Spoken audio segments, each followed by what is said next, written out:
mereka melempari Stefanus dengan batu saat dia berseru kepada Allah. Ya Tuhan Yesus, terimalah rohku.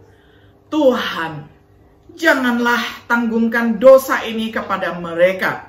Setelah mengatakan ini, maka Stefanus meninggal dunia.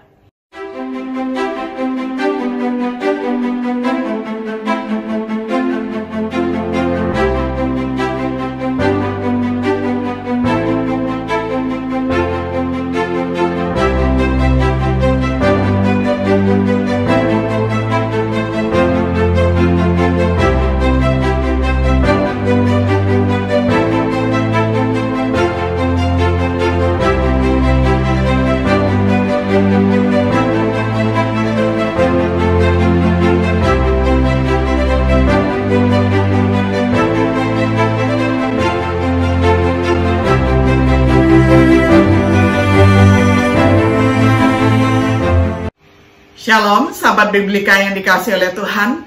Sungguh senang kita dapat berjumpa kembali di dalam acara Refleksi Sahabat Biblika. Pada hari ini kita tiba pada episode yang ke-20 di dalam serial pembahasan Kitab Kisah Para Rasul dengan tema Martir Pertama. Firman Tuhan hari ini cukup panjang, yakni 2 pasal.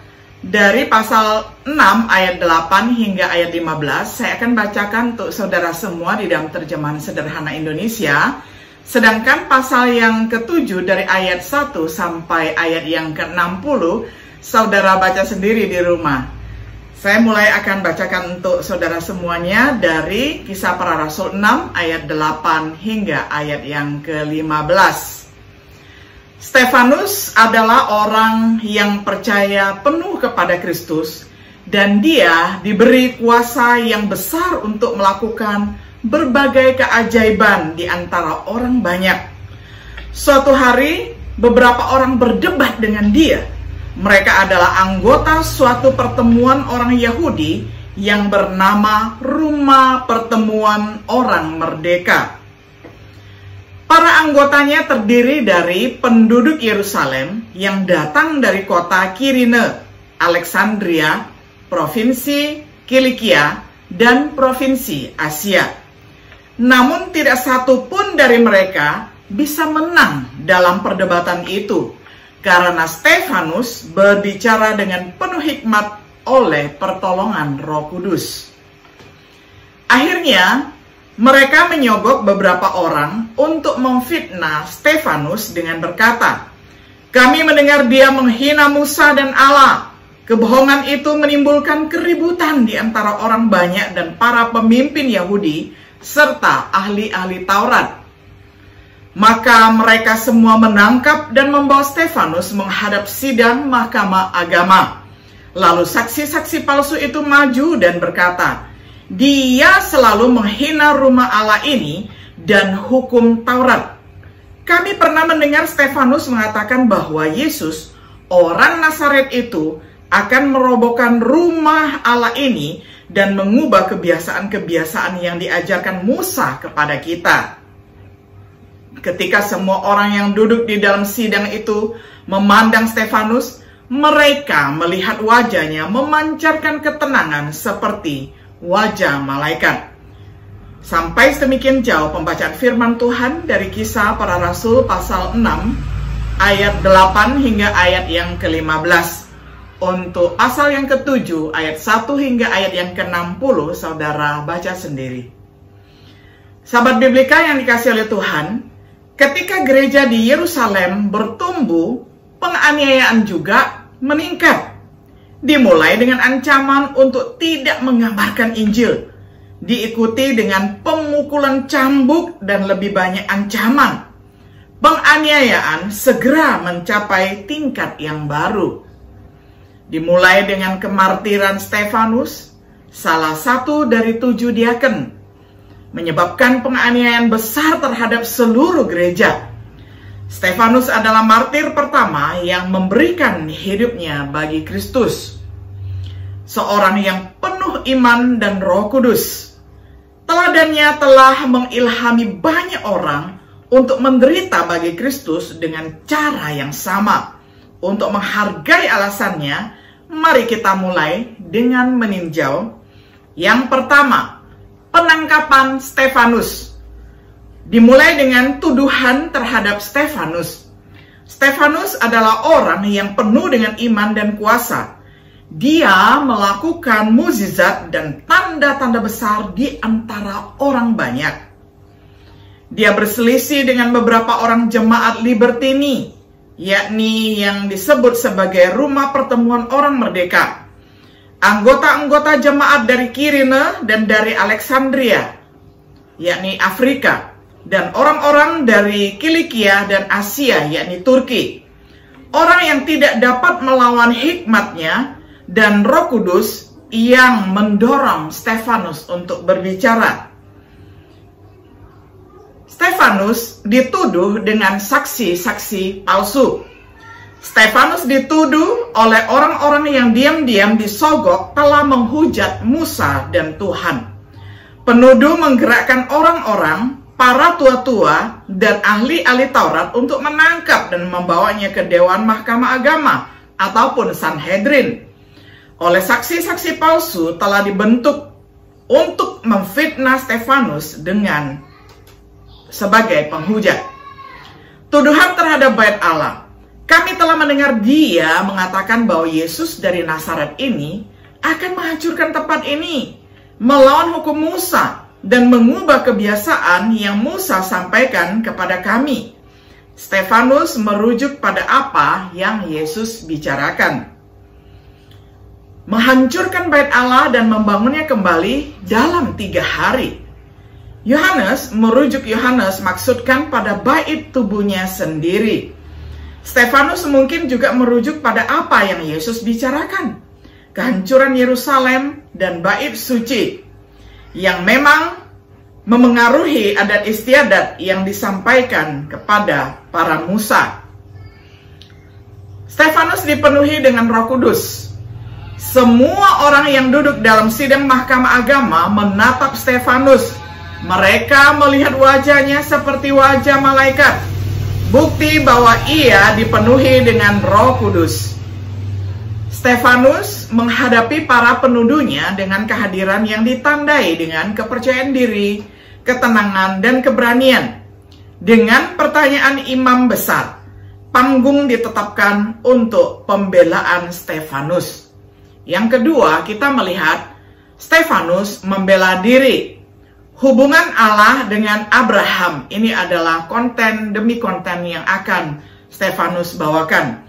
Stefanus memulai pembelaan dirinya dengan memaparkan panggilan atas Abraham untuk meninggalkan Mesopotamia dan persinggahannya di Kanaan.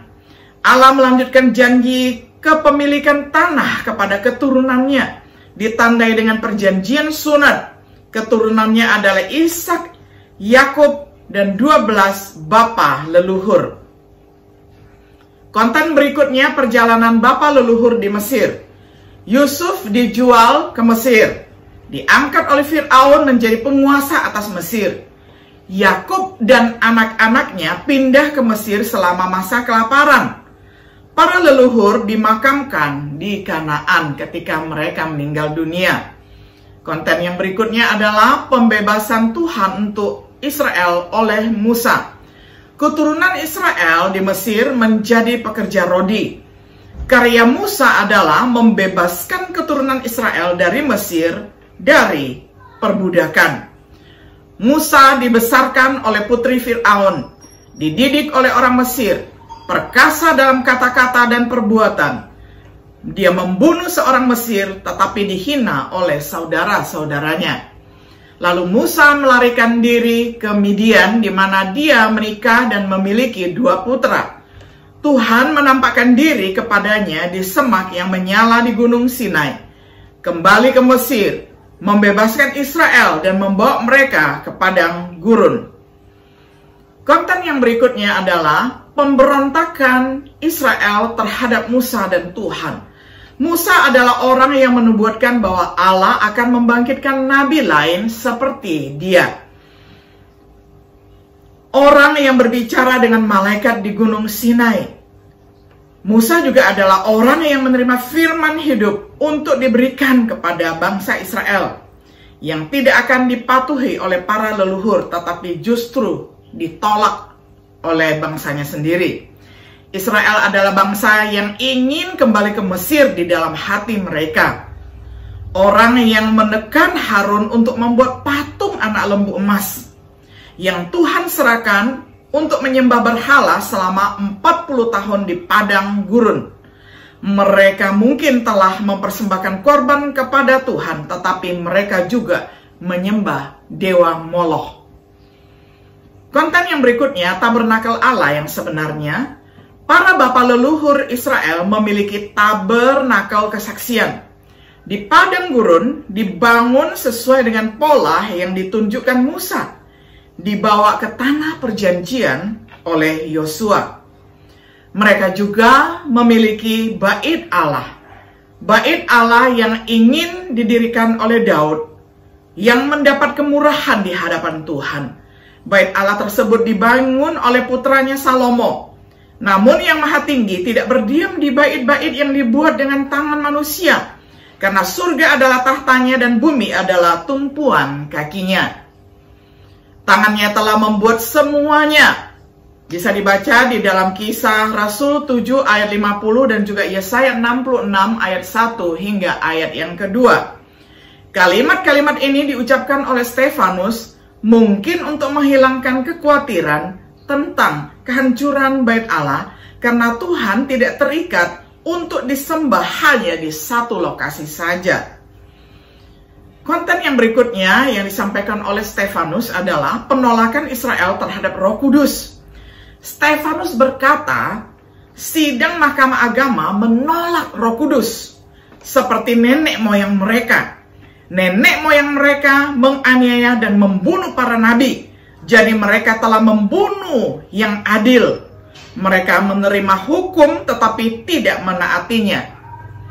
Stefanus menyelidiki sejarah Israel dalam menolak Tuhan dan Roh Kudusnya.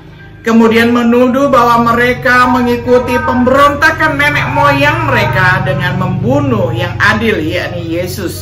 Mereka sendiri tidak menaati hukum yang mereka tuduh telah menghujat Dia. Dengan penuduh seperti itu, hasilnya tidak mengejutkan. Kematian Stefanus. Reaksi sidang Mahkamah Agama. Mereka yang duduk dalam sidang Mahkamah Agama sangat tertusuk hatinya. Mereka menggertakkan gigi terhadap Stefanus. Bandingkan mereka pada hari Pentakosta.